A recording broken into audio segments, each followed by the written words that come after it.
Hello dear students. बच्चों, आज मैं इस स्क्रीन वीडियो में specially lower subordinate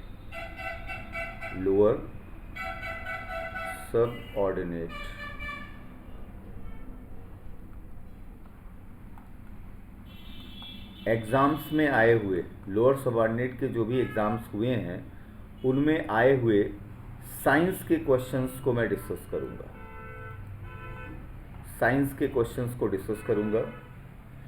specially lower subordinate के इन क्वेश्चंस को डिस्कस करने के दो बड़े कारण हैं।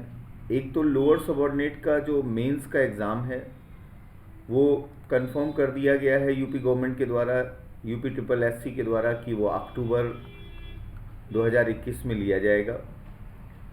और इसमें आने वाले जो साइंस के क्वेश्चंस हैं उनसे रूबरू होना आपका ज़रूरी है, क्योंकि साइंस का एक सेक्शन ही उसमें जोड़ा गया है। और दूसरा कारण ये है कि ये ऐसे क्वेश्चंस हैं, अभी जब आप क्वेश्चन आपके सामने आएंगे तो आप देखेंगे कि ये ऐसे क्वेश्चंस हैं जो कल को यूपी पीसीएस के एग्ज़ाम में, यूपी पीईटी के एग्ज़ाम में, या एसएससी के एग्ज़ाम में, या आरओ के एग्ज़ाम में, किसी भी एग्ज़ाम में ये पूछे जा सकते हैं। सभी एग्ज़ाम के लिए ये क्वेश्चन इम्पॉर्टेंट हैं। तो दिशा परिवार के लगभग 100 कैंडिडेट जो है वो लोअर सबऑर्डिनेट का मेंस दे रहे हैं। बहुत बड़ी बात है। जो लगभग 672 वैकेंसी के लिए फाइट करेंगे, इन्होंने प्रीलिम्स को क्वालिफाई किया है, जिसके आधार पर ये मेंस दे रहे हैं और इतनी पोस्ट के लिए ये फाइट करने जा रहे हैं। और हम सभी की विशेष होनी चाहिए कि ज़्यादा से ज़्यादा कैंडिडेट इस पोस्ट में से अपने लिए पोस्ट कहीं ना कहीं से किसी न किसी तरह की मेहनत में कमी ना करते हुए प्राप्त कर लें। और ये साइंस के जो क्वेश्चंस हैं, आप देखेंगे कि ये साइंस का क्वेश्चन ऐसा नहीं कि केवल लोअर सबऑर्डिनेट के लिए है, ये सभी आने वाली परीक्षाओं में आपको इनका सामना करना होगा। तो ऐसे क्वेश्चंस जो है वो डिस्कस करना बहुत ज़रूरी है। और इसी क्रम में मैं आपके सामने अब प्रश्न प्रारंभ कर रहा हूँ। अगर हम यहाँ पर देखें, पहला प्रश्न जो है फूलों के अध्ययन से संबंधित है, फ्लावर्स, स्टडी ऑफ फ्लावर्स से संबंधित है। ठीक है, फूलों के अध्ययन से संबंधित है। पूछा गया है फूलों के अध्ययन को क्या कहते हैं। तो फूलों के अध्ययन को एंथोलॉजी कहते हैं। एंथोलॉजी क्या है? ये फूलों का अध्ययन, तो इसे एंथोलॉजी कहते हैं। ये ध्यान रखना बच्चों। ये कुछ क्वेश्चन डायरेक्ट मैं क्वेश्चन ही ले रहा हूँ और उनके आंसर ले रहा हूँ। ठीक, इसी तरह से नेक्स्ट क्वेश्चन है, सब्जी वाले पौधों के यानी वेजिटेबल जो प्लांट्स हैं उनकी स्टडी को क्या कहते हैं। तो उनकी स्टडी को ओलेरी कल्चर कहते हैं। ओलेरी कल्चर कहते हैं। ओलेरी कल्चर ये सब्जियों के पौधों के अध्ययन की बात कर रहे हैं। ठीक है, इसको ओलेरी कल्चर कहते हैं। नेक्स्ट अगला पूछा गया है, जो प्रश्न दिख रहा है इसी प्रकार का, कि जो कीट होते हैं, स्पेशली रेशम कीट, तो सिल्क या रेशम कीट पालन को क्या कहते हैं। सिल्क, ये बहुत पुराना क्वेश्चन है। सेरीकल्चर कहते हैं रेशम कीट पालन को। रेशम कीट पालन, इसको सेरीकल्चर कहते हैं। ठीक है, बहुत चर्चित प्रश्न है, बहुत आसान प्रश्न इसको माना जाता है। ठीक है, नेक्स्ट इसके बाद एक क्वेश्चन ऐसा ही दिख रहा है, सर्प के विषय में जानकारी प्राप्त करना कहलाता है। यानी सर्प या स्नैक्स की जो स्टडी है उसको क्या कहते हैं। तो उसको ओफियोलॉजी कहते हैं। ओफियोलॉजी किसको कहते हैं? सर्प या सांप के अध्ययन को जो है वो उस ओफियोलॉजी बोलते हैं। ओफियोलॉजी। ठीक है, तो इस तरह के आप देख रहे हैं कि क्वेश्चंस जो है आपके सामने आ रहे हैं और ये सभी एग्जाम्स के लिए इंपॉर्टेंट होंगे और जो ये यूपी लोअर सबऑर्डिनेट में पूछे गए हैं। नेक्स्ट ऐसे ही एक क्वेश्चन है, पैडोलॉजी किससे संबंधित है। तो ये प्रश्न है। प्रश्न, अब देखिए प्रश्न को कैसे पलटते हैं वो, कि किसी में पूछा कीटों के अध्ययन को क्या कहते हैं, कहते उसके बाद फिर पूछ रहे पैडोलॉजी किससे संबंधित है।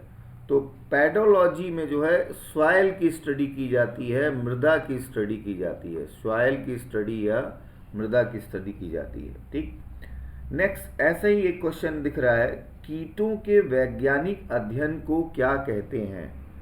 ठीक है, एंटोमोलॉजी कहते हैं, एंटोमोलॉजी किसके, इंसेक्ट के या कीटों के अध्ययन को। ठीक है, इंसेक्ट्स के या कीटों के, स्टडी ऑफ इंसेक्ट्स या कीटों के अध्ययन को जो है वो जो नाम दिया जाता है वो एंटोमोलॉजी, एंटोमोलॉजी कहते हैं। तो इस तरह के क्वेश्चंस जो है ये आपसे पूछे गए हैं। अब कुछ और क्वेश्चंस की तरफ बढ़ते हैं आगे, साइंस के ये क्वेश्चंस, और इनको आपको रटना है, इनको पूरी तरह से याद कर लेना है, ये ध्यान रखना, क्योंकि ये किसी भी एग्ज़ाम में जो है वो पूछे जा सकते हैं। ठीक है, नेक्स्ट एक क्वेश्चन है कि कौन सा प्राणी अपनी आंत में जल का संग्रह करता है। बहुत अच्छा क्वेश्चन है। ठीक है, कौन सा प्राणी या कौन सा जीव या कौन सा ऑर्गेनिज्म अपने इंटेस्टाइन में, अपनी आंत में, अपने इंटेस्टाइन में वाटर को स्टोर करता है, जल का संग्रह करता है, वाटर स्टोर करता है या जल का संग्रह करता है। ठीक, तो वो जो प्राणी है ऊंट है। ऊंट जो है इसका संग्रह करता है और कई दिनों तक पानी पिए बिना ये प्राणी रह सकता है। ठीक है, नेक्स्ट क्वेश्चन दिख रहा है कि लहसुन की गंध का कारण क्या है। तो लहसुन की गंध का जो कारण है वो एक कंपाउंड है जिसका नाम है एलाइसिन। एलाइसिन जो है ये कंपाउंड है, एलाइसिन जो है वो लहसुन की गंध का कारण है। और ये कंपाउंड किसका होता है, अगर केमिकली देखा जाए तो ये सल्फर कंपाउंड होता है, सल्फर कंपाउंड होता है, और जो अजीब सी लहसुन की गंध होती है उसका ये कारण होता है। इसी तरह एक प्रश्न है कि लाल मिर्च या रेड चिली के तीखे होने का कारण क्या है। तो लाल मिर्च या रेड चिली के तीखे होने का कारण वो आप देख रहे हैं कि एक कितना अच्छा सा प्रश्न है। सॉरी, ये यहाँ पे स्पेलिंग मैं क्लियर कर दे रहा हूँ, CAPSACIN, कैपेसेसिन। कैपेसेसिन जो है ये कारण है लाल मिर्च के जो है बहुत तीखे होने का कारण ये है। ठीक, अब इसी तरह से नेक्स्ट क्वेश्चन है कि टमाटर के लाल रंग का कारण क्या है। टोमेटो के या टमाटर के लाल रंग का कारण जो है वो लाइकोपेन है। लाइकोपेन एक पिगमेंट होता है, लाइकोपेन जो है वो टमाटर के लाल रंग का कारण है, टमाटर के लाल रंग का कारण होता है। ठीक, इसी तरह से अब टमाटर की लाली अलग होती है। एक क्वेश्चन बहुत अच्छा पूछा गया, इसी से कंपेयर करें अगर, कि सेब के फल में लाली का कारण क्या है। सेब के फल में लाली का कारण जो है वो है एंथोसाइनिन। एंथोसाइनिन, एंथोसाइनिन जो है वो सेब के लाल होने का, जो सेब की लाली होती है आप जानते हैं अलग होती है, उसका कारण है एंथोसाइनिन। ठीक, अब बच्चों हम क्वेश्चंस को आगे बढ़ाते हैं। एक नेक्स्ट एक क्वेश्चन जो मुझे दिख रहा है इंपॉर्टेंट, लाल सागर का लाल रंग किसकी उपस्थिति के कारण होता है। रेड सी या लाल सागर का लाल रंग किसकी उपस्थिति के कारण होता है। तो ये रोडोफाइट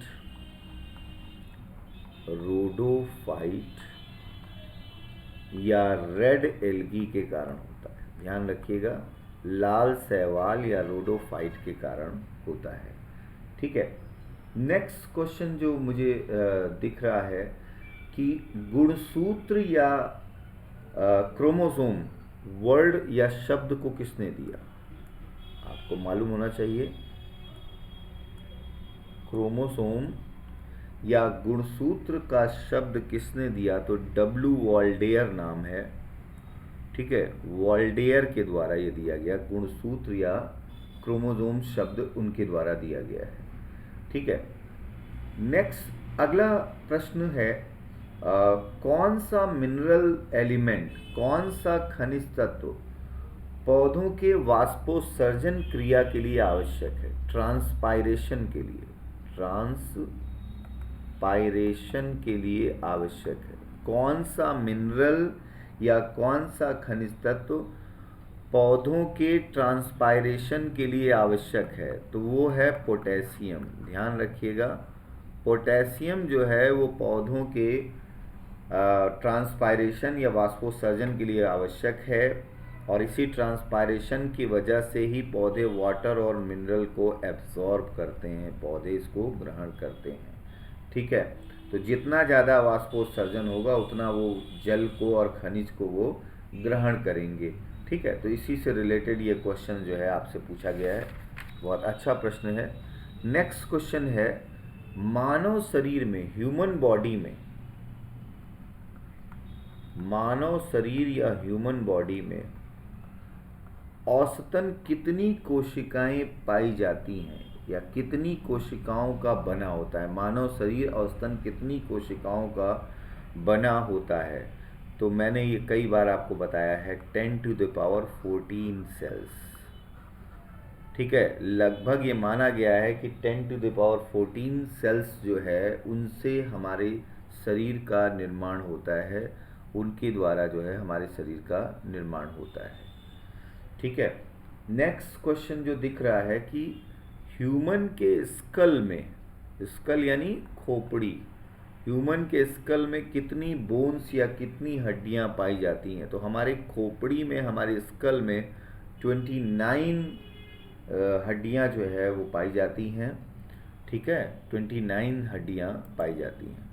हड्डियों से रिलेटेड एक क्वेश्चन और मुझे दिख रहा है, इवन 2 क्वेश्चन और दिख रहे हैं मुझे, ठीक है। तो मैं वो बता रहा हूँ आपको। ये क्वेश्चन है कि कलाई की हड्डियों को किस नाम से जाना जाता है? ठीक है, कलाई या रिस्ट की जो हड्डियां हैं, रिस्ट की या कलाई की हड्डियों को जो है किस नाम से जाना जाता है? तो बच्चों इसको मेटाकार्पल्स कहते हैं, मेटाकार्पल्स के नाम से जाना जाता है। हमारी उसके आगे जो उंगलियों की हड्डियां होती हैं उनको कार्पल्स बोलते हैं, और इसको मेटाकार्पल्स बोलते हैं, जो कलाई की हड्डियां होती हैं। हड्डियों से रिलेटेड या अस्थियों से रिलेटेड एक क्वेश्चन और दिख रहा है यहाँ पर, मानव शरीर की सबसे छोटी हड्डी कौन है? ये बहुत चर्चित प्रश्न है।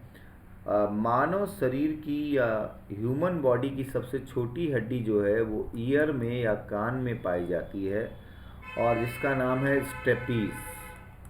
स्टेपीज जो है ये सबसे छोटी हड्डी है हमारे जो कान में पाई जाती है, ठीक है। इसी को सबसे छोटी हड्डी माना जाता है, ठीक। नेक्स्ट क्वेश्चन एक और अस्थियों से संबंधित दिख रहा है कि ह्यूमन बॉडी की सबसे लंबी हड्डी कौन सी? बहुत अच्छी बात है कि छोटी और बड़ी दोनों आ गया।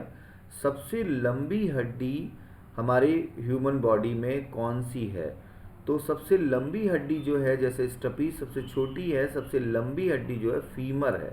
फीमर हड्डी जो है ये हमारी जांघ में पाई जाती है, पैरों में पाई जाती है।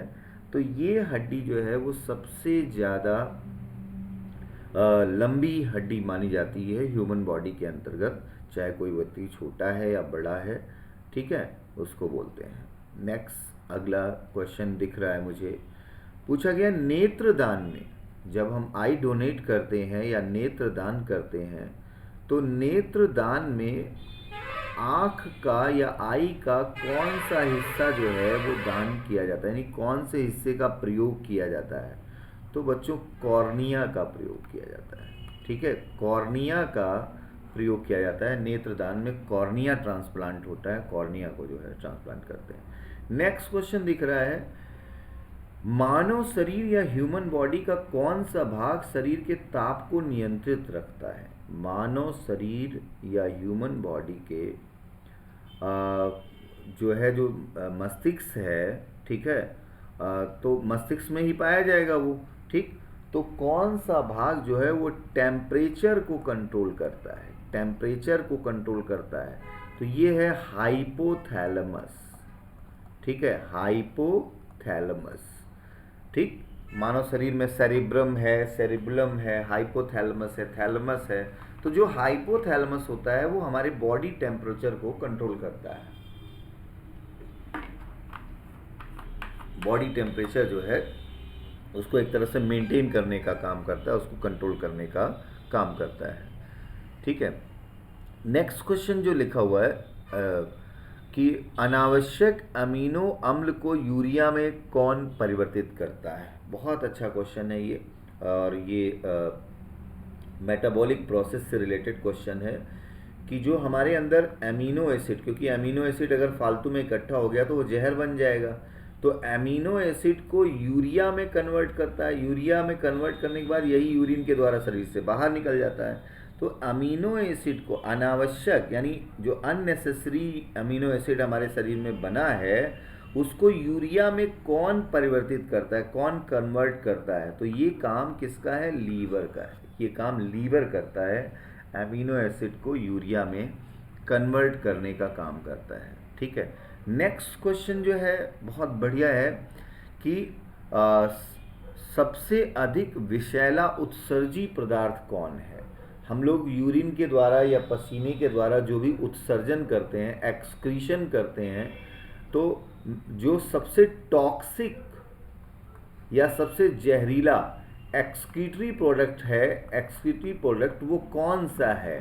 ठीक है, तो वो प्रोडक्ट जो है सबसे जहरीला जो एक्सक्रीटरी प्रोडक्ट है उसका जो नाम है वो प्रोडक्ट जो है ऑलरेडी प्रोटीन के पाचन से बनता है, अमीनो एसिड, अमीनो एसिड से अमोनिया जो बनता है, अमोनिया।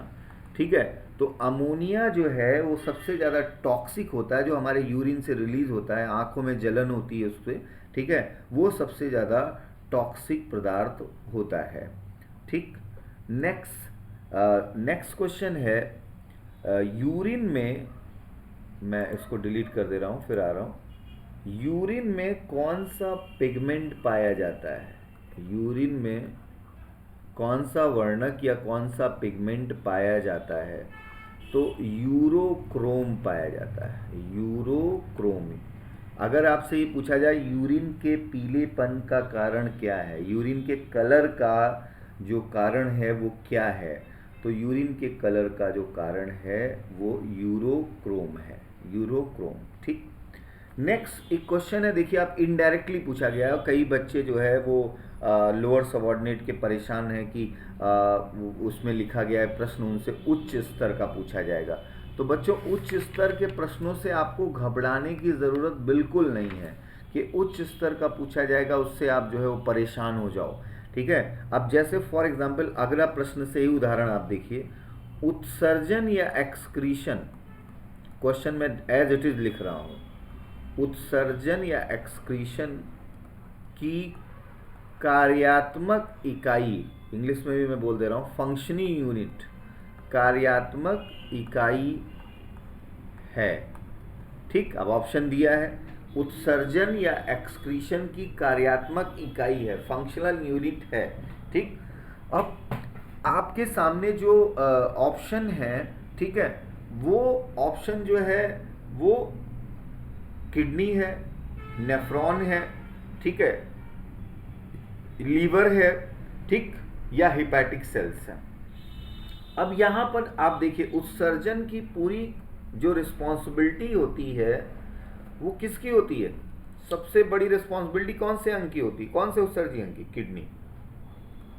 ठीक है, वृक्क की होती किडनी, और किडनी की जो फंक्शनल यूनिट है या कार्यात्मक इकाई है उसको बोलते हैं नेफ्रॉन। तो इन्होंने ये नहीं पूछा कि किडनी की कार्यात्मक इकाई कौन है, इन्होंने ये पूछा उत्सर्जन की कार्यात्मक इकाई कौन है। तो इनडायरेक्टली अब यही क्वेश्चन आपसे जो है जब ऐसे पूछ लिया गया तो ये आपके लिए क्या हो गया? उच्च स्तर का हो गया, और बाकी ऐसा कुछ नहीं है कि वहाँ कोई बहुत बड़ा उच्च स्तर आएगा। मतलब आपके सब्जेक्ट में तैयारी ऐसी हो कि डायरेक्ट या इनडायरेक्ट जैसे भी प्रश्न आपसे पूछा जाए आप उसका उत्तर दे सकें। तो आपको ये ध्यान है कि भाई फंक्शनल यूनिट जो है, और जैसे ऑप्शन में आपने जब नेफ्रॉन देख लिया ठीक है, तो अब जब आपने नेफ्रॉन जब आपने ऑप्शन में देख लिया तो आपको किडनी याद आ जाना चाहिए कि हाँ किडनी जो है, और सबसे बड़ा उत्सर्जी अंग कौन है? किडनी है। ठीक है, नेक्स्ट क्वेश्चन है, ये भी आसान प्रश्न में देखा जाता है, किडनी स्टोन में पाया जाने वाला प्रमुख रासायनिक यौगिक कौन सा है? Chemical compound in kidney stone, जो पथरी होती है, ठीक है, वो केमिकल कौन सा है? तो वो है कैल्शियम ऑक्सलेट। कैल्शियम ऑक्सलेट, ठीक है, कैल्शियम ऑक्सलेट। ये कई बार एग्जाम्स में पूछा जा चुका है, ये कई बार एग्जाम्स में आ चुका है, तो इसमें कोई बहुत बड़ी बात नहीं है, ये आपके लिए बहुत ही आसान प्रश्न होना चाहिए। क्यों? क्योंकि ये जो है कई बार आपसे पूछा जा चुका है। ठीक है, नेक्स्ट क्वेश्चन जो दिख रहा है, फैट मेटाबॉलिज्म, फैट मेटाबॉलिज्म, वसा का उपापचय,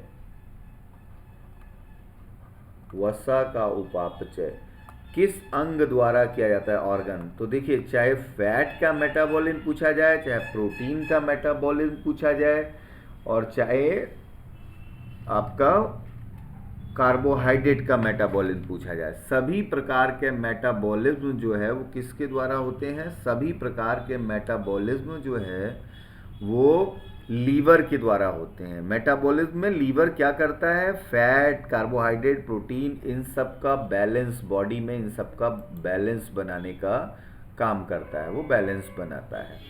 ठीक है, वो अब इसके बाद नेक्स्ट क्वेश्चन जो मुझे दिख रहा है वो क्वेश्चन है कि ब्लड में या रुधिर में, ब्लड में या रुधिर में ब्लड या रुधिर वाहिनियों में, ब्लड वेसल्स या रुधिर वाहिनियों में, ठीक है, ब्लड वेसल्स या रुधिर वाहिनियों में रक्त को जमने से कौन रोकता है? यानी रक्त को जमने से वो रोकता है, जमने नहीं देता है। ठीक है, तो इसका मतलब क्या हुआ? आप देखिए यहां भी क्वेश्चन क्या है कि कौन सी चीज ब्लड फ्लो को बनाए रखती है। अब ये क्वेश्चन पहले आया हुआ है कि कौन सा प्रोटीन या कौन सी चीज ब्लड फ्लो को बनाए रखती है, तो वो है हिपैरिन। इसका आंसर क्या होगा? हिपैरिन। तो अब यही प्रश्न अगर ये आता कि कौन सी प्रोटीन रक्त प्रवाह को बनाए रखती है, ब्लड फ्लो को बनाए रखती है, तो आपका आंसर क्या होता? हिपैरिन।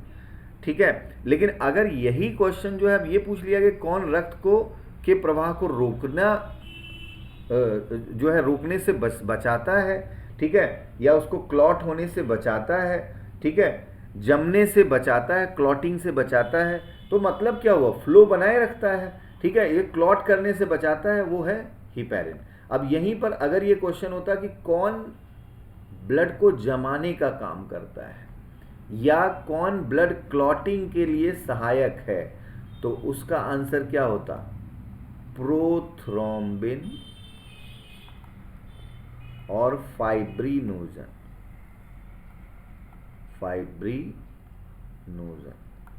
ये भी प्रोटीन है। ये सब क्या है? ये तीनों प्रोटीन है अलग अलग प्रकार के, और ये सब ब्लड में मिलते हैं।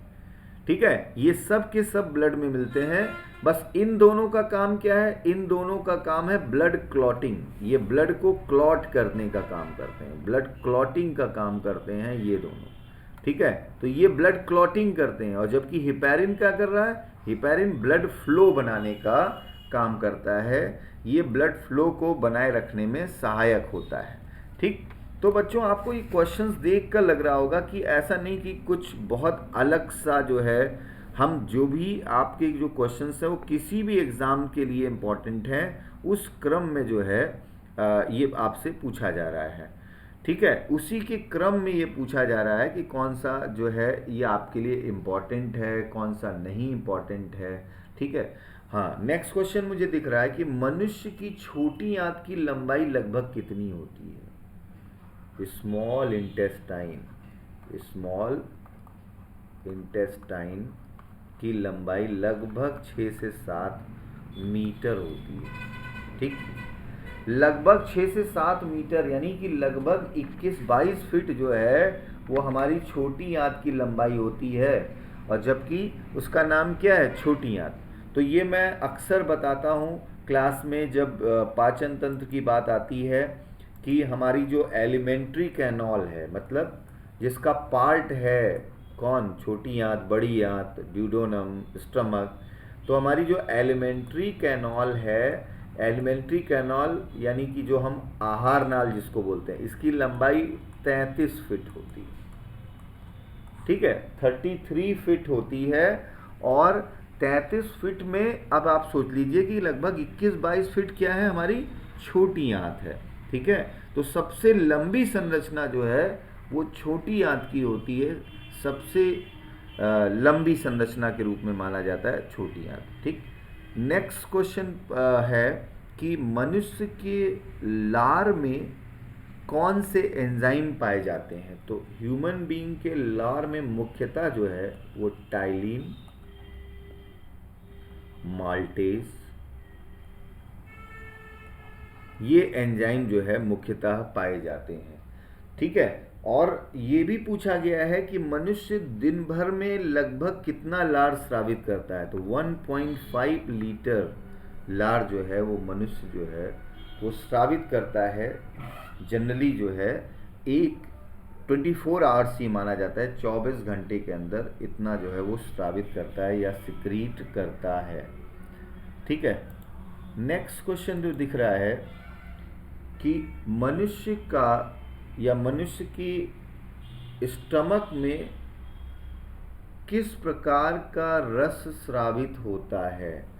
तो स्टमक में जो है वो गैस्ट्रिक जूस स्रावित होता है, गैस्ट्रिक जूस स्रावित होता है, और ये कैसा होता है, एसिडिक होता है।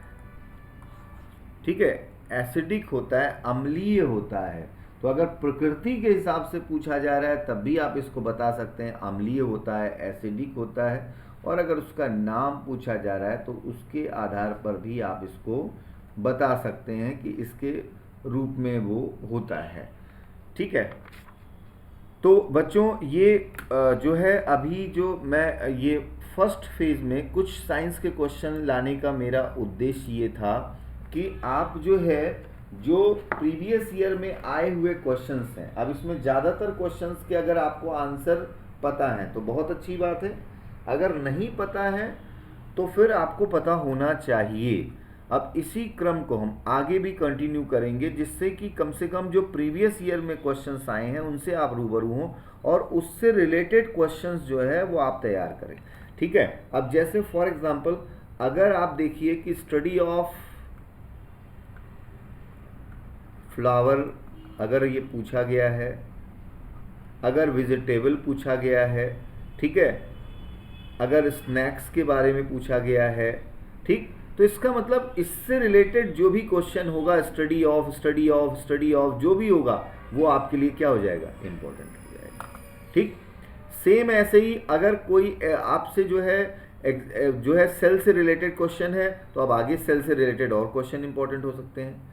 अगर आपसे डाइजेस्टिव सिस्टम से कोई क्वेश्चन पूछा गया है तो इसका मतलब डाइजेस्टिव सिस्टम के क्वेश्चंस आपके लिए और इंपॉर्टेंट हो सकते हैं। अगर ब्लड सर्कुलेशन से रिलेटेड क्वेश्चन पूछा गया इसका मतलब ब्लड सर्कुलेशन से और क्या क्वेश्चन बन सकते हैं।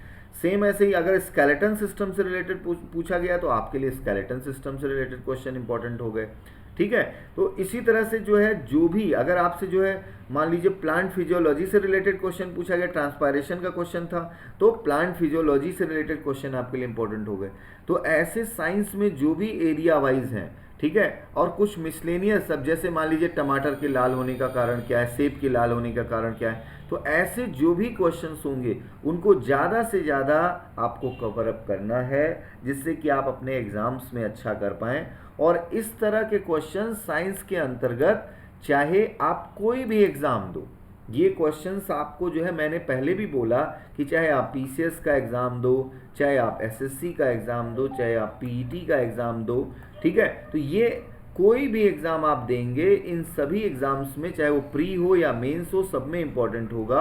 और अगर हम बात करें कि अब ये लोअर सबऑर्डिनेट के पेपर में आया हुआ, तो ऐसे ही क्वेश्चन अगर आप उठा के देखोगे तो इन सब एग्ज़ाम्स में भी ऐसे क्वेश्चंस आए हुए हैं। ठीक है, तो ये बच्चों आप सभी के लिए इम्पोर्टेंट होंगे और इसका इम्पोर्टेंस आप समझिएगा। और जो क्वेश्चंस मैं डिस्कस कर रहा हूँ उनको तो बच्चों रट लेना है, उनको एकदम से बिल्कुल रट लेना है। और मेरा ये उद्देश्य होता है कि आपको कम समय में ज़्यादा से ज़्यादा चीज़ों से हम रूबरू करा सकें, बता सकें और सचेत कर सकें कि आप किसी भटकाव में ना आए और उन कंटेंट्स को आप अच्छे तरह से प्रिपेयर करें। तो बच्चों आगे हम लोग इसको कंटिन्यू करेंगे। Thank you.